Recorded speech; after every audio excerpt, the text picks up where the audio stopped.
شروع اللہ کا نام لے کر جو بڑا مہربان نہایت رحم والا ہے۔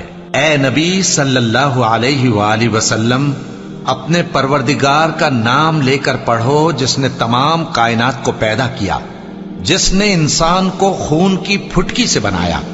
پڑھو اور تمہارا پروردگار بڑا کریم ہے، جس نے قلم کے ذریعے سے علم سکھایا اور انسان کو وہ باتیں سکھائیں جن کا اس کو علم نہ تھا، مگر انسان سرکش ہو جاتا ہے اس بنا پر کہ وہ اپنے آپ کو بے نیاز سمجھتا ہے۔ کچھ شک نہیں کہ سب کو تمہارے پروردگار ہی کی طرف لوٹ کر جانا ہے۔ کیا تم نے اس شخص کو دیکھا جو منع کرتا ہے، یعنی ایک بندے کو جب وہ نماز پڑھنے لگتا ہے؟ بھلا دیکھو تو اگر یہ راہ راست پر ہو یا پرہیزگاری کا حکم کرے تو منع کرنا کیسا؟ تو اس کا انجام کیا ہوگا؟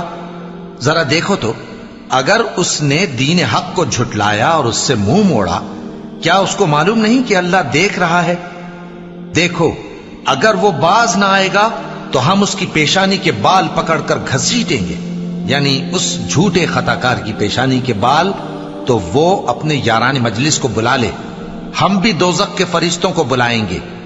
دیکھو اس کا کہا نہ ماننا اور سجدہ کرنا اور اللہ کا قرب حاصل کرتے رہنا۔